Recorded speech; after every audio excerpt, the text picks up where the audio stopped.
വയനാട്ടിലെ തീപിടുത്തത്തിലേക്കാണ് വീണ്ടും. വയനാട് മൂലങ്കാവിലാണ് കാട്ടുതീ പടരുന്നത്. ദേശീയപാതയോരത്തെ വനമേഖലയിൽ തീ പടർന്നു പിടിക്കുകയായിരുന്നു. ഇപ്പോൾ വലിയ ചൂടുള്ള സമയമാണ്. വനമേഖലയാകെ ഉണങ്ങിക്കിടക്കുകയാണ്. അതിനിടയിലാണ് ഇങ്ങനെ കാട്ടുതീ ഉണ്ടായത്. അണയ്ക്കാനുള്ള ശ്രമങ്ങൾ അവിടെ നടക്കുന്നുണ്ട്.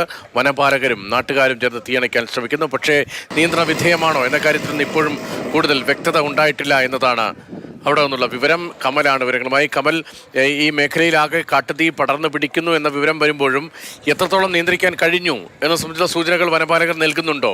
അല്ലെങ്കിൽ അങ്ങനെ ഒരു നിയന്ത്രണ വിധേയമാണ് എന്ന് പറയാൻ കഴിയുന്ന തരത്തിലേക്ക് എത്തിയിട്ടുണ്ടോ? രതീഷ്, ഇപ്പോൾ ഏറ്റവും ഒടുവിൽ ലഭിക്കുന്ന വിവരമനുസരിച്ച് തീ ഏറെക്കുറെ നിയന്ത്രിക്കാൻ കഴിഞ്ഞിട്ടുണ്ട് എന്നത് വിവരമാണ് ലഭിക്കുന്നത്. നമ്മൾ ആ ദൃശ്യങ്ങളിൽ കാണുന്ന പോലെ ആളിക്കത്തുന്ന ഒരു സാഹചര്യം ഇപ്പോഴില്ല എന്ന വിവരം ലഭിക്കുന്നു. കാരണം അവിടെ ഒരു മുളങ്കൂട്ടത്തിന് തീ പിടിച്ചപ്പോഴാണ് ആ തരത്തിൽ 2 മുളങ്കൂട്ടങ്ങളാണ് കത്തിയത്. മറ്റ് സ്ഥലങ്ങളിലേക്ക് അത്ര ആളിക്കത്തുന്ന ഒരു സ്ഥിതിയില്ല. അണയ്ക്കാനുള്ള ശ്രമങ്ങൾ തുടരുന്നു. മറ്റൊന്ന്, വനത്തോട് ചേർന്നുള്ള ഒരു റബ്ബർ തോട്ടത്തിലേക്ക് തീ പടർന്നിരുന്നു. അത്തരം അടിക്കാടുകളാണ് പ്രധാനമായും കത്തിയത്. എന്തായാലും അപകടകരമായ ഒരു സാഹചര്യമില്ല. എത്രയും പെട്ടെന്ന് പൂർണ്ണമായും നിയന്ത്രിക്കാൻ കഴിയും എന്നുള്ള ഒരു വിവരമാണ് ലഭിക്കുന്നത്. വനം വകുപ്പിന്റെ വാച്ചർമാരാണ് പ്രധാനമായും തീയണയ്ക്കാൻ രംഗത്തുള്ളത്. ഫയർഫോഴ്സ് മറ്റു ഭാഗത്ത് കൂടി സ്ഥലത്തേക്ക് എത്തിയിട്ടുണ്ടെന്ന് പറയുന്നു. ദേശീയപാതയിൽ നിന്ന് അല്പം ഉള്ളിലേക്ക് പോകണം, പക്ഷേ വാഹനങ്ങൾ എത്തുന്ന സ്ഥലം തന്നെയാണ്. എന്താണെങ്കിലും തീ അണയ്ക്കാൻ തീവ്രമായ ശ്രമങ്ങളാണ് നടക്കുന്നത്. പക്ഷേ ഉച്ച സമയമാണ് എന്നുള്ളതാണ് ഏറ്റവും വലിയ വെല്ലുവിളി.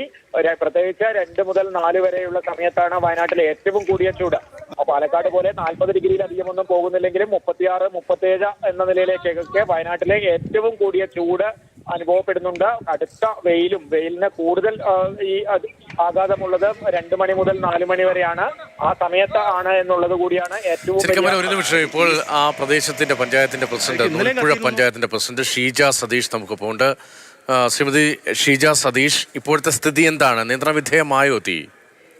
ഒരു ഭാഗം നിയന്ത്രണ വിധേയമായി വരുമ്പോഴത്തേനും അടുത്ത ഭാഗത്തിലേക്ക് തീ പടരുന്ന ഒരു സാഹചര്യം നിലവിലുണ്ട്. പക്ഷെ അവിടെ ഫയർഫോഴ്സും പോലീസും ഫോറസ്റ്റും ജനങ്ങളും മെമ്പർമാരടക്കം എല്ലാവരും തന്നെ അവിടെ അതിനുവേണ്ട എല്ലാ ശ്രമങ്ങളും നടക്കുന്നുണ്ട്. പക്ഷെങ്കിലും ജനവാസ മേഖലയിലേക്ക് കടന്നു വരാത്ത രീതിയിൽ തീകൾ കാറ്റിന് അങ്ങോട്ടേക്ക് വരുന്നുണ്ടെങ്കിൽ കൂടിയും ആളുകൾ എല്ലാവരും അതുകൊണ്ടത് അണയ്ക്കുന്ന രീതിയിലേക്ക് മുന്നോട്ട് പോകുന്നുണ്ട്. പക്ഷെ എങ്കിലും ഒരു ഭാഗം കെട്ട് തീരുമ്പോൾ തന്നെ അടുത്ത ഭാഗത്തിലേക്ക് തീ പടരുന്നൊരു സാഹചര്യം കൂടെ ഇപ്പൊ നിലവിലുണ്ട്. എല്ലാവരും തന്നെ അവിടെ ഉണ്ട്. ഇപ്പൊ മുളങ്കൂട്ടങ്ങളൊക്കെ തന്നെ ഉണങ്ങി നിൽക്കുന്നൊരു സമയമായതുകൊണ്ട് നമുക്ക് ഉള്ളിലേക്ക് ആർക്കും തന്നെ കയറി ചെല്ലാൻ പറ്റാത്തൊരു സ്ഥിതിയും കൂടെ അവിടെ ഉണ്ട്. അപ്പൊ ആ ഒരു സ്ഥിതിയിലാണ് ഇപ്പൊ അവിടെ ഉള്ളത്. എല്ലാവരും തന്നെ തീ അണയ്ക്കുന്ന ശ്രമമായിട്ട് മുന്നോട്ട് പോകുന്നുണ്ട്. അത്യാവശ്യം നിരപ്പായ വനമേഖലയാണല്ലോ. മുളങ്കൂട്ടങ്ങൾ ഈ വേനൽക്കാലത്ത് ഉണങ്ങി വരണ്ട് നിൽക്കുന്നതൊക്കെ നമ്മളെപ്പോഴും അവിടെ ദൃശ്യങ്ങളിലൊക്കെ കാണാറുമുണ്ട്. ഈ നിയന്ത്രണ വിധേയമായിട്ടില്ല എന്ന് പറയുന്ന മേഖലയ്ക്കടുത്ത് ജനവാസ കേന്ദ്രങ്ങളുണ്ടോ, അല്ലെങ്കിൽ ആദിവാസി ഊരുകളോ മറ്റോ ഉണ്ടോ, അതോ അത് കാട്ടിലേക്ക് പോകുന്ന സ്ഥലമാണോ? ജനവാസ കേന്ദ്രങ്ങൾ ഫോറസ്റ്റിന്റെ ഒരു ഭാഗം, ബാക്ക് ഭാഗം മൊത്തം ഫോറസ്റ്റ് ആണ്. എങ്കിലും ജനവാസ കേന്ദ്രങ്ങളുള്ള അതിന് പരിസരത്തുകൂടിയാണ് ഈ ഫോറസ്റ്റ് മൊത്തം ഉള്ളത്.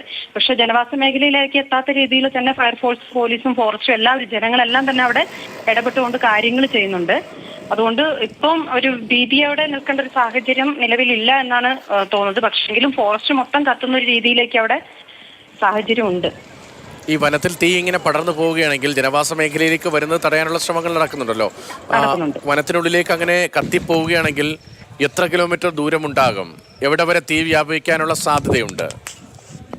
NH സൈഡ് വരെയും നമുക്ക് ഈ വനമേഖലയാണുള്ളത്. NH 2 ഭാഗവും വനത്തോട് ചേർന്നാണ് പോകുന്നത്.